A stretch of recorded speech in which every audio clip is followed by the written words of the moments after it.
एक सिपाही जिसे गोली लगने के बाद मृत घोषित किया गया, लेकिन वो जिंदा होकर 15 साल भविष्य में पहुंच गया। क्या ये पागलपन था या मौत को धोखा देने का सबसे बड़ा राज? 1991 के एक सैनिक की अनसुनी कहानी जो आपकी नींद उड़ा देगी। बात 1991 की है, जब अमेरिका ने इराक के खिलाफ जंग छेड़ दी थी। चारों तरफ गोलियों और बमों का शोर था। अमरीकी फौज दुश्मन के ठिकानों को मिटा देना चाहती थी, पर इस शोर के बीच सिर्फ एक अमरीकी सिपाही जयंत को बेगुनाह लोगों की चीखें सुनाई दी। उसने देखा कि पकड़े गए इराकियों में एक बच्चा भी शामिल था। बच्चे को डरा हुआ देखकर वह उसे बचाने चला गया, लेकिन तभी उस बच्चे ने बंदूक निकाली और सीधे जयंत के सिर पर गोली मार दी। जयंत दर्द से वहीं गिर गया। कुछ देर बाद घायल सैनिकों को मिलिट्री कैंप लाया गया, जिनमें वह भी था। मेडिकल टीम ने जांच की और उसे मृत घोषित करने ही वाली थी कि अचानक जयंत ने आंखें खोल दी, जैसे मौत से जाग उठा हो। उसे तुरंत अस्पताल ले जाया गया। लंबे इलाज के बाद उसकी जान तो बच गई, पर डॉक्टरों ने बताया कि सिर में चोट के कारण उसे रेट्रोग्रेड एमनेसिया हो गया है। इस वजह से उसे अपना ज्यादातर अतीत याद नहीं रहेगा, और जो दर्दनाक यादें होंगी उसका दिमाग उन्हें खुद दबा देगा, जैसे गोली लगने का वो भयानक वाकया। करीब 1 साल मिलिट्री अस्पताल में उसका इलाज चला। पूरी तरह ठीक होने के बाद जयंत अपने घर के लिए निकल पड़ा। इस दुनिया में उसका कोई नहीं था, इसलिए वह हर किसी में अपनापन ढूंढता, सबकी मदद करता था। घर लौटते समय सड़क के किनारे उसकी नजर एक शराबी औरत और उसकी छोटी बेटी पर पड़ी। औरत इतनी नशे में थी कि खुद को संभाल भी नहीं पा रही थी। जयंत मदद के लिए उनके पास गया। लड़की ने अपना नाम जेनी बताया और कहा कि उनकी गाड़ी स्टार्ट नहीं हो रही। जयंत ने गाड़ी ठीक करना शुरू कर दिया। इस बीच जेनी को जयंत के बैग में उसके मिलिट्री टैग्स दिखे, जो उसे बहुत पसंद आए। जयंत ने उसे वो टैग्स दे दिए, जिससे जेनी बहुत खुश हो गई। जैसे ही गाड़ी ठीक हुई, जेनी की माँ जानवी को गुस्सा आ गया और वह जयंत को बुरा भला कहने लगी। जेनी ने माँ को समझाया कि वह उनकी मदद कर रहा था, पर नशे में धुत जानवी कुछ भी समझने को तैयार नहीं थी। उसने जयंत को तुरंत जाने के लिए कहा। जयंत मुस्कुराते हुए बिना बुरा माने वहाँ से चल दिया। थोड़ा आगे जाने पर एक अजनबी ने उसे लिफ्ट दी। वे कुछ ही दूर गए थे कि एक पुलिस वाले ने उनकी गाड़ी रोक दी। यहीं से कहानी में एक नया मोड़ आया। कत्ल का इल्जाम और दिमागी अस्पताल। अब जयंत कटघरे में था, जहां उसका मुकदमा चल रहा था। दरअसल जिस दिन जयंत अजनबी की लिफ्ट लेकर लौट रहा था, उस रात एक भयानक हादसा हुआ था। चूंकि उसे एमनेसिया था, इसलिए उसे उस घटना के बारे में कुछ भी याद नहीं था। मौके पर पुलिस वाला मरा हुआ मिला। उसे 3 गोलियां लगी थीं। कुछ दूरी पर जयंत भी ख्यामी हालत में मिला, जिसे पुलिस वाले ने गोली मारी थी। जयंत के पास ही एक बंदूक भी पड़ी थी, और जो अजनबी उसे लिफ्ट दे रहा था वह गायब था। अपराध स्थल देखकर पुलिस को लगा कि जयंत ने पुलिस वाले को मारा है, पर मरने से पहले पुलिस वाले ने भी जयंत को गोली मार दी, जिससे वह घायल हो गया। जयंत जानता था कि वह बेकसूर है, पर अफसोस भूलने की बीमारी के कारण उसे कुछ भी याद नहीं था। वह अजनबी भी गायब था, इसलिए वह खुद को बेकसूर साबित नहीं कर सका। हालांकि उसने जैनी और जानवी के बारे में बताया, पर अभियोजन पक्ष प्रोसिक्यूशन ने कहा कि वह कहानी बना रहा है, क्योंकि जैनी और जानवी के नाम, पता या किसी तरह का कोई रिकॉर्ड कहीं नहीं मिला। जब सारे सबूत जयंत के खिलाफ जाने लगे, तो उसके वकील ने साबित किया कि जयंत एक मानसिक रोगी है। इस कारण उस पर हत्या का मुकदमा तो नहीं चला, लेकिन उसे इलाज के लिए अल्पाइन ग्रूव नाम के आपराधिक मनोरोग अस्पताल भेज दिया गया। वहां जयंत को एक कैदी की तरह रखा गया और समय समय पर ढेर सारी दवाइयां दी जाती रही। हालांकि जयंत को लगता था कि वह पागल नहीं है, पर फिर भी उसे वो दवाइयां लेनी पड़ जाती थी। तरुण बावेजा का क्रूर प्रयोग कुछ दिनों तक यही चलता रहा। फिर एक रात 2 गार्ड उसकी कोठरी में आए और जबरदस्ती उसके मुंह पर टेप लगाकर उसे एक इंजेक्शन दिया, जिससे जयंत थोड़ा मदहोश हो गया। गार्ड्स उसे बेसमेंट में लाए, जहां अस्पताल का चीफ डॉक्टर तरुण बावेजा उसके हाथ पैर स्ट्रेट जैकेट से बांध देता है और उसके मुंह से टेप हटा देता है। जयंत गिद्दाता रहा कि वह पागल नहीं है, पर डॉक्टर ने उसे चुप कराकर एक दराज ड्रॉर में बंद कर दिया, जहां लाशें रखी जाती थीं। उस अंधेरी दराज में जयंत की सांसें घुटने लगीं। वह बाहर निकलने के लिए चीखता रहा, पर उसकी चीख सुनने वाला कोई नहीं था। थोड़ी देर बाद जयंत एकदम सुन्न पड़ गया। उसे अपनी आंखों के सामने अपना अतीत दिखने लगा। उसे गोली लगने का वही दर्दनाक वाकया दोबारा महसूस हुआ। फिर उसे अपने बचपन की यादें भी आईं, जब उसकी माँ उसे दुलार रही थी। इस दौरान उसे कुछ अनजान चेहरे भी दिखे। वह कुछ देर दर्द में चीखता रहा, पर अचानक शांत हो गया। करीब 3 घंटे बाद डॉक्टर बावेजा ने उसे दराज से बाहर निकाला। डॉक्टर को उम्मीद थी कि अब तक जयंत बेहोश हो चुका होगा, पर वह पूरी तरह होश में था। उसकी आंखें खुली थीं और आंसुओं से भरी थीं। गार्ड्स उसे वापस उसके कमरे में ले गए। अगली सुबह जयंत एक्टिविटी हॉल में टीवी देख रहा था। तभी एक मरीज रुद्र प्रताप उसके पास आया और जबरदस्ती उससे बातें करने लगा। उसने डींग मारते हुए बताया कि वह यहाँ इसलिए भर्ती है क्योंकि उसने अपनी पत्नी को 30 बार मारने की कोशिश की थी। रुद्र जयंत से दोस्ती करना चाहता था, पर जयंत ने उसे ज्यादा तवज्जो नहीं दी। उसी रात वो दोनों गार्ड्स जयंत को फिर से बेसमेंट में लाए, पर इस बार जयंत ने विरोध नहीं किया। ये देखकर डॉक्टर बावेजा ने उम्मीद से कहा कि जो कुछ वह कर रहा है उससे जयंत को मदद मिलेगी, लेकिन जयंत ने जैकेट उठाई और उस भारी जैकेट को बावेजा पर दे मारा, जिससे डॉक्टर का चेहरा खामी हो गया। गार्ड्स ने जयंत को पीटा और जैकेट पहनाकर उसे फिर से दराज में बंद कर दिया। इस बार डॉक्टर बावेजा ने उसे भारी खुराक दी। जयंत डर से चीखता रहा कि वह यहाँ नहीं रहना चाहता, पर बावेजा को उस पर कोई दया नहीं आई। हालांकि बावेजा का असिस्टेंट जितेंद्र जयंत की हालत पर तरस खा रहा था और उसने बावेजा से उसे छोड़ देने की गुजारिश भी की, पर डॉक्टर ने मना कर दिया और जितेंद्र को याद दिलाया कि जो कुछ वह कर रहा है वह उसके इलाज का हिस्सा है। दरअसल जिसे बावेजा इलाज कह रहा था वह उसका क्रूर प्रयोग था। उसका प्रयास था कि मरीजों को इतना डर और इतनी तकलीफ दी जाए कि उनके अंदर की हिंसा, गुस्सा और नफरत हमेशा के लिए दब जाए, भले ही इस प्रक्रिया में उनकी जान चली जाए।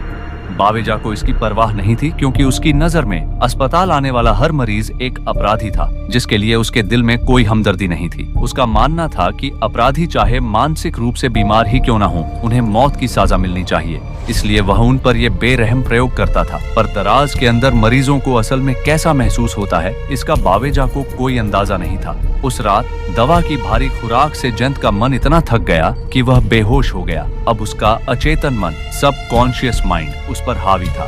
2007 भविष्य का सफर अचानक उसकी आंखों के सामने एक साफ नजारा आया। उसने खुद को एक सड़क के किनारे अकेला और भ्रमित खड़ा पा पाया। तभी एक लड़की जो एक रेस्टोरेंट से बाहर निकल रही थी की नजर जयंत पर पड़ी। ठंड में पतले कोट में सिकुड़ाते जयंत को देखकर वह उसके पास आई। उसने सोचा शायद जयंत टैक्सी का इंतजार कर रहा है।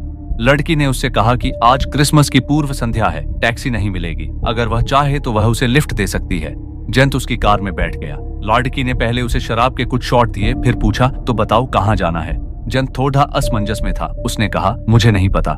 लड़की को सुनकर हैरानी हुई। उसने सोचा शायद जयंत शहर में नया है। वह उसे अपने घर ले आई। घर आकर उसने जयंत के लिए कोई पनाहगाह, शेल्टर ढूंढने की कोशिश की, पर क्रिसमस की वजह से कुछ भी उपलब्ध नहीं था। जयंत वापस जाने लगा, पर लड़की ने उसे रोका और कहा कि वह उसे ठंड में बाहर मरने नहीं दे सकती। जयंत ने उसे धन्यवाद दिया और अपना परिचय देना चाहा, पर लड़की ने कहा कि वह जयंत के बारे में कुछ जानना नहीं चाहती। उसने जयंत को सुबह तक उसका घर छोड़ने के लिए कहा।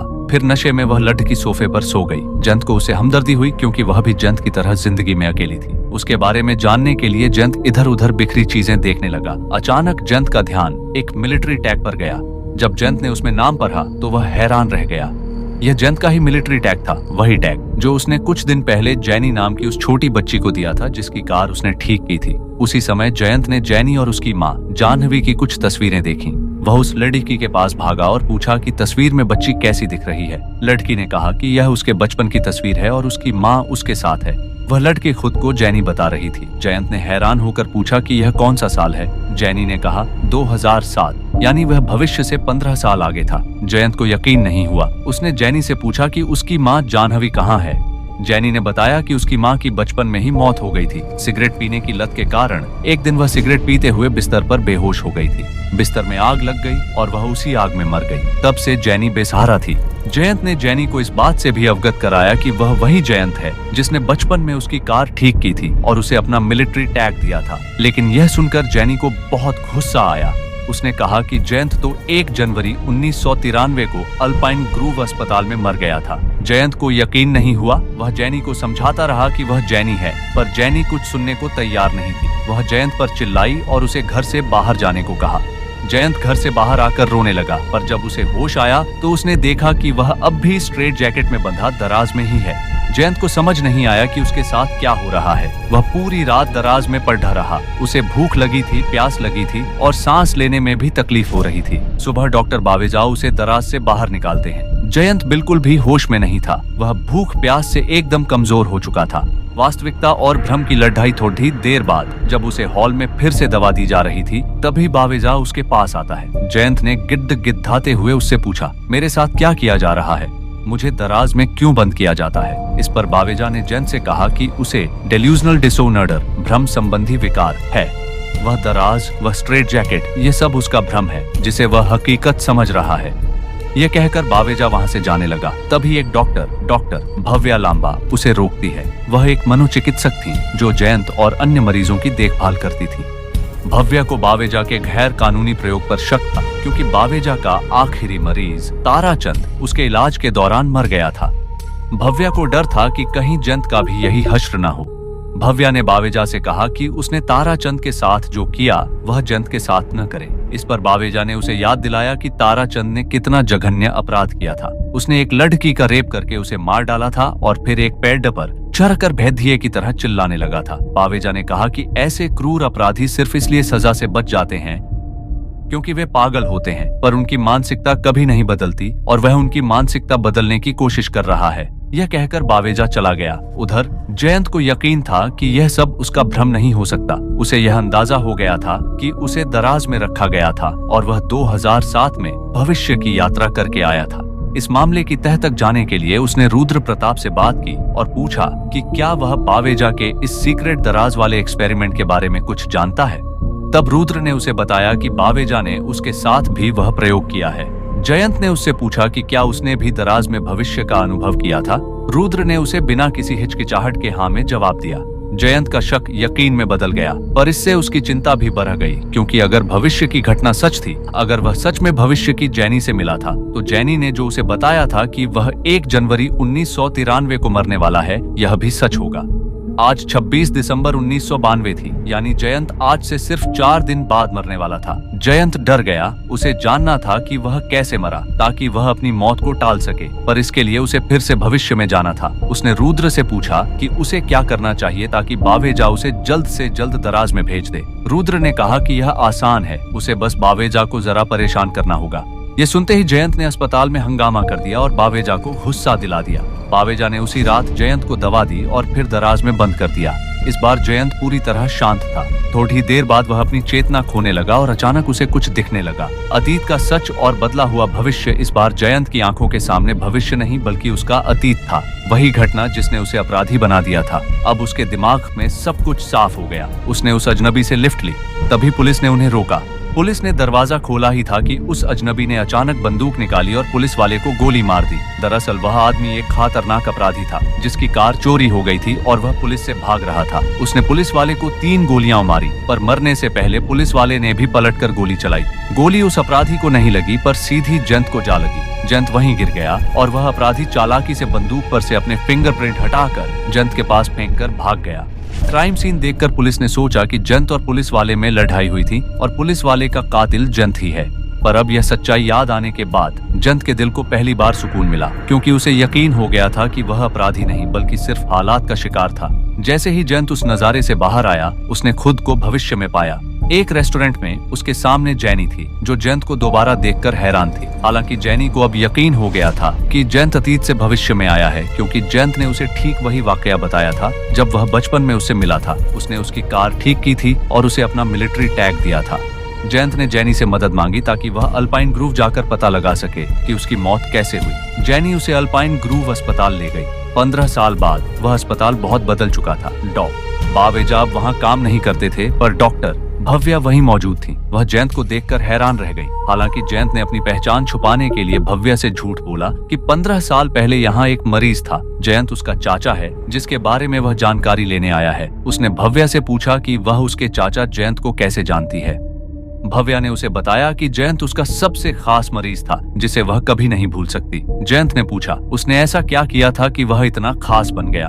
भव्या ने बताया कि उसके दोस्त का एक बेटा था, बेअंत, जो मानसिक रूप से बीमार था। वह बहुत धीमा था, वह ठीक से चल भी नहीं पाता था और बोल भी नहीं पाता था। जयंत ने बेअंत को ठीक करने में उसकी मदद की। जैनी ने पूछा कैसी मदद, पर भव्या ने जयंत को उसके बारे में कुछ नहीं बताया। अब जयंत सीधे मुद्दे पर आया और पूछा कि उसके चाचा जयंत की मौत कैसे हुई थी। भव्या ने बताया कि सिर में चोट लगने की वजह से जयंत की मौत हुई थी। जयंत ने पूछा सिर में चोट कैसे लगी, पर भव्या फिर से सच छुपाने लगी। उसने कहा कि उसे इसके बारे में कुछ नहीं पता। हालांकि जयंत उसके हाव भाव से समझ गया था कि भव्या कुछ छुपा रही है। जब जयंत ने जोर दिया तो भव्या ने कहा कि डॉक्टर बावेजा को इसके बारे में ज्यादा पता होगा। जयंत और जैनी उसके केबिन से बाहर आ गए। जैनी ने जयंत से वादा किया कि वह उसके लिए बावेजा का पता ढूंढ कर देगी। जयंत और जैनी ने एक साथ बहुत अच्छे पल बिताए। उन्हें एक दूसरे से प्यार हो गया। उस रात उन्होंने 7 प्यारे पल साथ गुजारे। फिर जब जैनी सुबह उठी तो उसने देखा कि जयंत जा चुका था। दरअसल जैसे ही जयंत की दवा का असर खत्म हुआ, वह अपने समय में लौट आया, पर वह बेहोश था। अंतिम यात्रा और नया जीवन। सुबह जब वह उठा तो खुद को अस्पताल के बिस्तर पर पाया, जहां डॉक्टर भव्या उसकी देखभाल कर रही थी। भव्या जयंत से सच जानना चाहती थी कि बावेजा उसके साथ क्या करता है। इस पर जयंत ने भव्या को सारी सच्चाई बता दी। पर जब उसने कहा कि वह भविष्य में गया था तो भव्या भी हंस पड़ी। उसे लगा कि जयंत कहानी बना रहा है।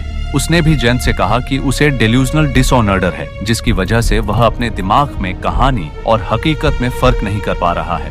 तब जयंत ने कहा कि रुद्र प्रताप भी यह जानता है कि दराज के अंदर जाने वाला हर मरीज अपने भविष्य में गया है, यहाँ तक कि रुद्र भी। इस पर भव्या मुस्कुराई और कहा कि कहानियां बनाना रुद्र की आदत है। वह सबको बताता है कि उसने अपनी पत्नी को मारने की कोशिश की थी, इसलिए वह यहाँ है।